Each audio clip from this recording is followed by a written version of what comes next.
Hoy continuamos con otro programa del podcast 10 Pasos de Elías Rayuela, dedicado a las redes sociales y a los retos virales. Vamos a analizar diferentes aspectos, tanto las ventajas como las amenazas que también pueden significar en un momento determinado para los adolescentes y para que las familias puedan tener también una información adecuada sobre este tipo de cuestiones. Seguimos contando, gracias a la financiación del sistema PROA Plus, del programa PROA Plus de la Unión Europea, seguimos contando con la colaboración de Manuela García, que está hoy también con nosotros, psicóloga y colaboradora ya habitual este curso, tanto del podcast como del instituto. Bienvenida. Muchas gracias, Daniel. Buenos días.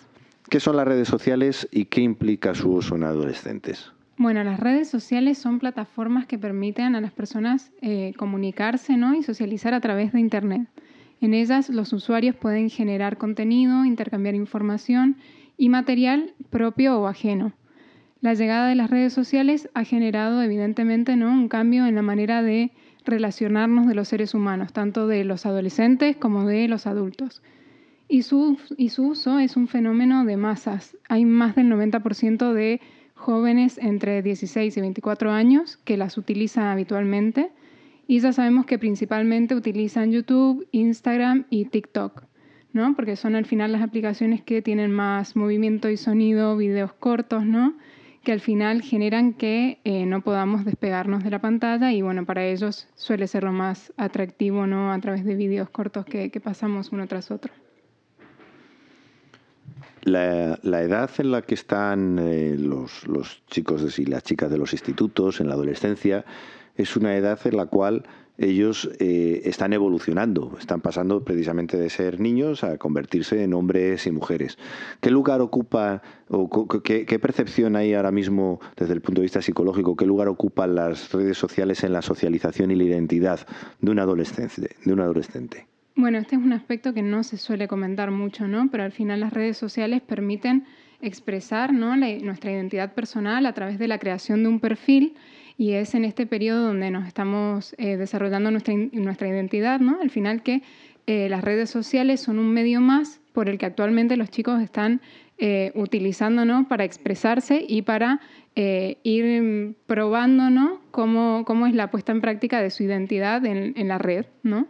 Y también allí conectan con un grupo de pertenencia, ¿no? Al final sus amigos no van a estar solos ya en la escuela o en las actividades extraescolares que hayan de vez en cuando, sino también a diario a través de las redes sociales. Por lo que no hacer uso de ellas muchas veces les puede llevar a sentirse excluidos, por lo cual allí es cuando nos debemos plantear si su prohibición es lo más adecuado o no, porque muchas veces el miedo es lo que nos lleva a decir, vale, vamos a evitar o vamos a prohibir a los chicos que usen las redes sociales, pero es verdad que, sobre todo a partir de los 14 años, pues bueno, al final el chico que no tiene una red social o que no está ahí, siente que se pierden muchas cosas que comparten sus compañeros o sus amigos. También es verdad que las redes sociales son útiles para conectar con personas o con páginas o con grupos que tengan intereses similares. Y esto muchas veces puede generar una sensación de red segura, ¿no? En la que tocar ciertos temas o abordar ciertos temas que en la vida real o fuera de Internet no son tan habituales o no nos sentimos tan cómodos para comentar. Entonces, bueno, también ¿no? hay riesgos que llamamos a ver asociados, pero estos son los factores que hacen que sea importante hoy en día para los chicos las redes sociales en base a esto que hablamos de su identidad y de la socialización con su grupo de pertenencia. Claro, como estabas diciendo, al fin y al cabo, todos esos procesos de socialización que antiguamente se realizaban de una forma más directa y evidentemente presencial, ahora muchos de ellos se están llevando a cabo y se están desarrollando más en ese mundo virtual.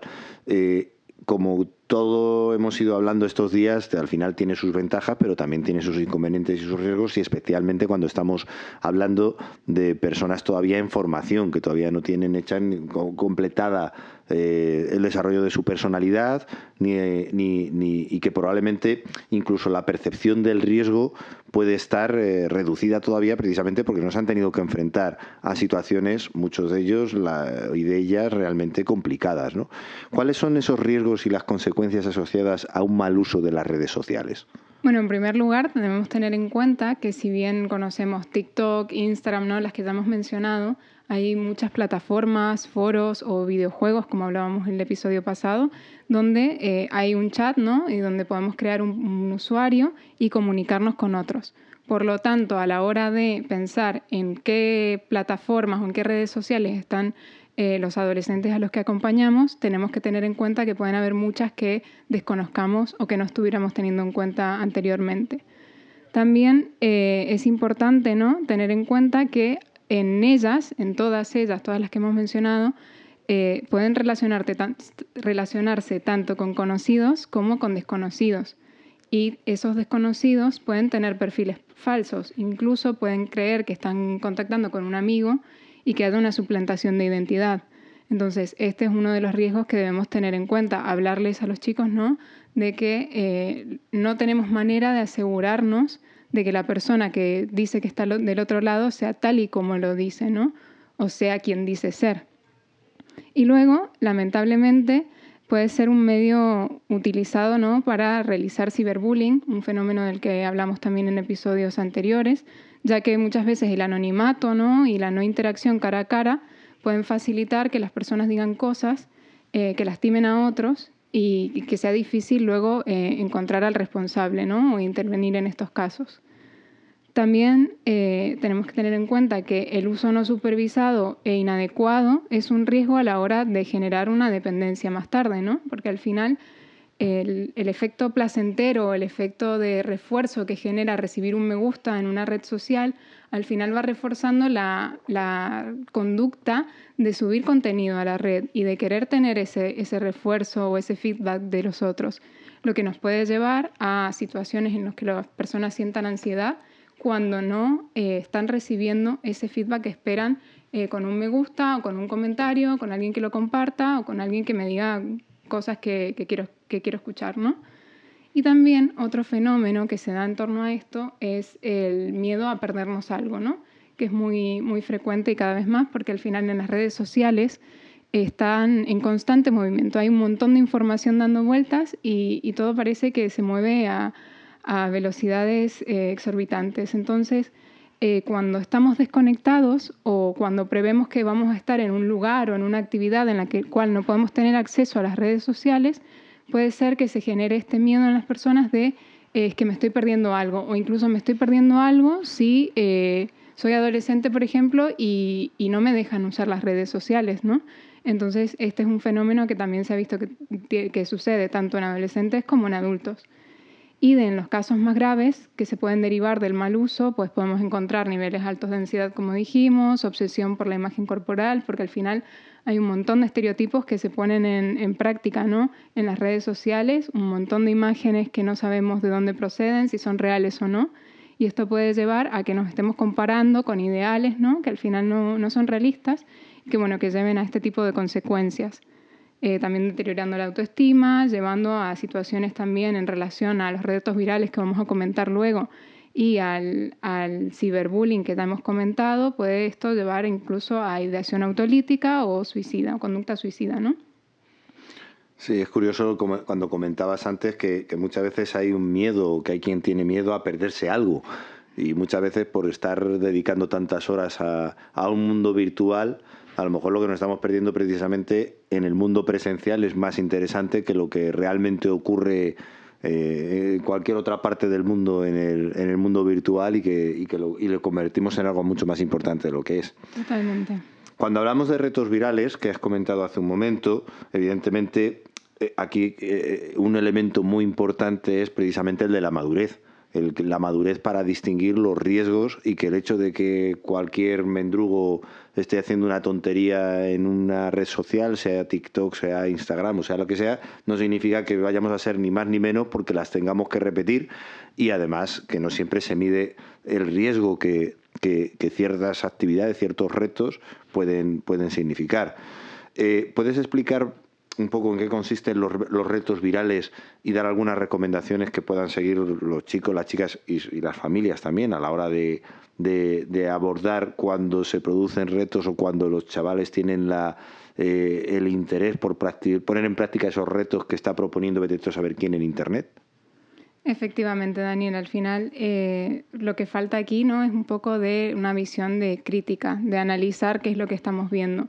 Al final los retos virales son propuestas de acción que se realizan, ¿no?, desde las redes sociales, se viralizan, se comparten en Internet a través de estas plataformas y que son un fenómeno, ¿no?, que han ganado popularidad durante la pandemia como forma de entretenimiento y de desafiar a otros. Si recuerdan algunas personas que quizás lo han visto, esto que el reto del papel higiénico, que estaban como si jugaran con una pelota de fútbol, pero con un rollo de papel higiénico, y estaba todo el mundo en sus casas haciendo el desafío.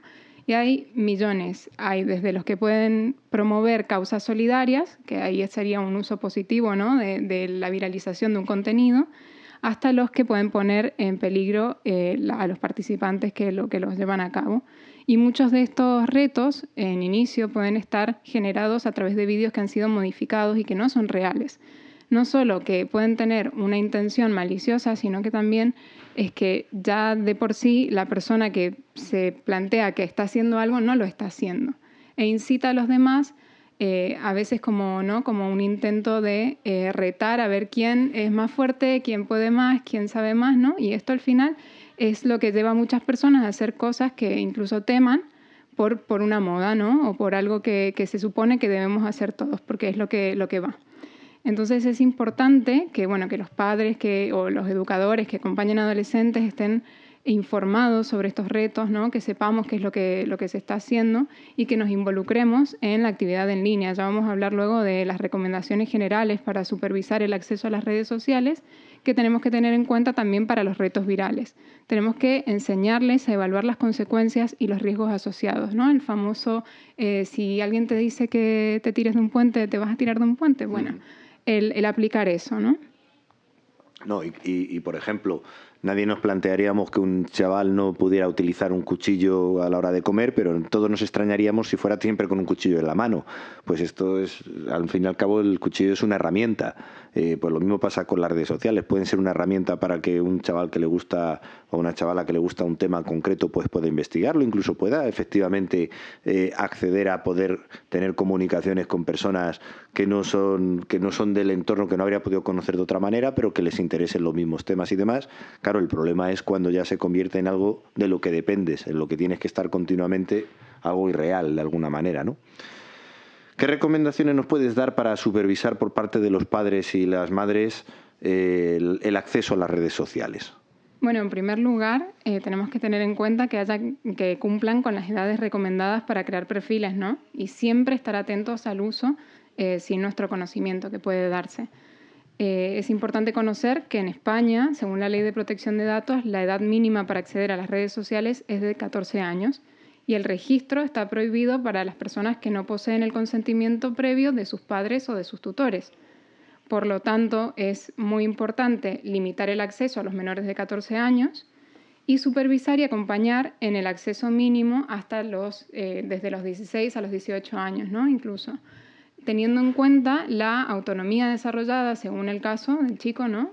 Para el control de los tiempos que pasen en las redes sociales, para la selección de sus contactos, además de la información que comparten y la información que consumen. Si los acompañamos en estos aspectos y tenemos en cuenta cómo ellos se comportan en las redes sociales, podemos ir viendo cómo poco a poco ir soltando un poco esa supervisión que en principio puede ir siendo más cercana. Ahora, ¿cómo supervisamos? Leyendo con ellos las condiciones de privacidad, ¿no?, de cada aplicación, que no se suele hacer y que lo debemos tener en cuenta. También teniéndole la consideración de explicarles el uso adecuado y los riesgos que conlleva incumplir esas pautas de uso. Luego establecer reglas, ¿no?, en casa de cuándo son los momentos, establecer pautas horarias, haciendo uso de apps de control parental como el Family Link. Hemos hablado de esto también en episodios anteriores, ¿no?, qué herramientas podemos usar para cuando no estamos presentes, restringir ciertos accesos, ¿no?, a contenido que no queremos que esté disponible para ellos. y revisando periódicamente los perfiles para asegurar que no haya cuentas adicionales, ya que esto también suele ser muy habitual. Al final, se trata un poco de que les expliquemos a los chicos que las maneras de que nosotros vamos a supervisar ese comportamiento van a ser las mismas que fuera de la línea, fuera de Internet.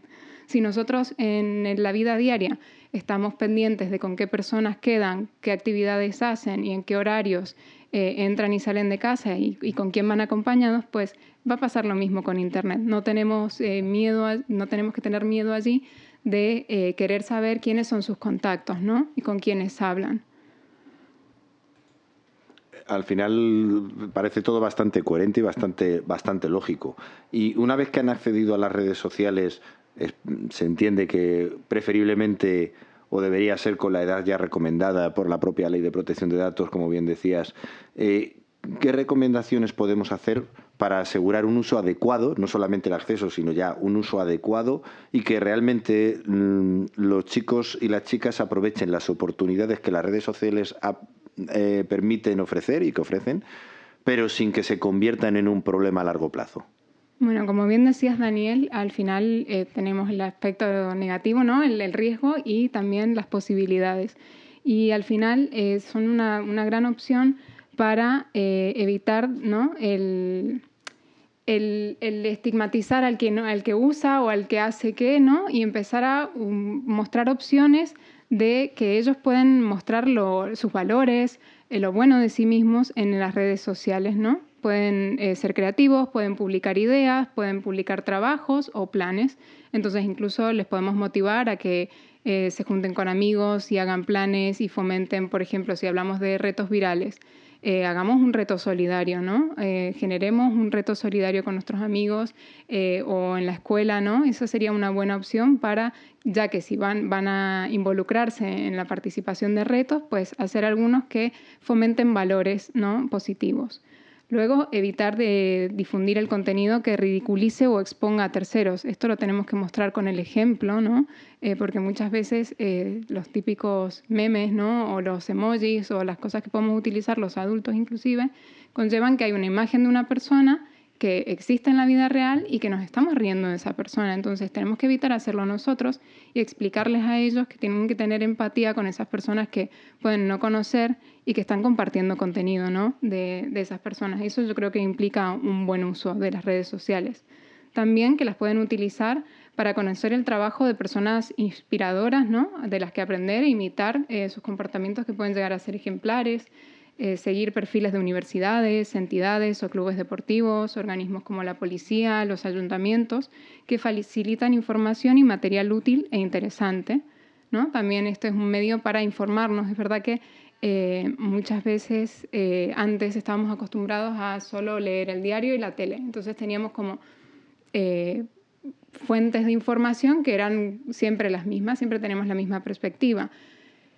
Hoy en día tenemos la posibilidad de informarnos por muchos medios. Hay que tener en cuenta que debemos tener cuidado de dónde sale esa información, ¿no? Si es alguien que esté formado en el tema, pero tenemos la posibilidad de aprender o de informarnos de muchas y diversas fuentes, y eso yo creo que también es una posibilidad. También compartir tiempo con ellos en redes sociales para mostrarles y comunicarles los riesgos, y también modelar esos usos saludables de los que hablábamos y fomentar las relaciones en redes sociales con personas que les aporten cosas positivas, siempre ¿no? priorizando que sean personas conocidas de ellos y cercanas, de sus mismas edades, y ayudar a crear ese contenido de calidad, ¿no? Que cuidan mucho lo que ponen en Internet, porque sabemos que una vez que está allí es muy difícil borrarlo. Y también ofrecerles, ¿no? Por último, el apoyo emocional del que venimos hablando en los diversos episodios, esos espacios para los que ellos y ellas puedan comentar si tienen alguna preocupación que haya surgido en el uso, ¿no? Y no culpabilizarlos, no juzgarlos, sino intentar acompañarlos también desde ahí. Al final, un poco un resumen de todo lo que has comentado es que tratar las redes sociales como tratamos la realidad misma. Es decir, no pensar que algo porque esté detrás de una pantalla o detrás de un pequeño aparato va a tener menos riesgos que la realidad. Si en la realidad nos preocuparía que hablar con personas desconocidas pues nos tiene que preocupar exactamente igual que en una red social puedan estar hablando con personas desconocidas y que puedan intentar manipularles. Si nos preocupa que nuestro hijo o nuestra hija en un momento determinado no sepa gestionar un conflicto en la vida real, pues evidentemente si dejamos que gestione conflictos encima en el ámbito virtual a través del WhatsApp o cualquier otro tipo de red o similar, pues no tenemos ninguna garantía de que lo vaya a hacer en condiciones o que lo vaya a hacer bien y que no vaya a generar más problemas del que ya había.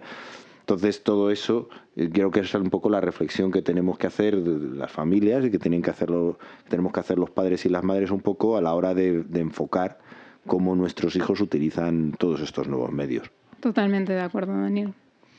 Pues nada, hasta aquí. Muchas gracias por haber abordado de nuevo otro tema relacionado, en este caso, con el uso de Internet y concretamente las redes sociales. Y muchas gracias de nuevo por tu colaboración. Muchas gracias por el espacio.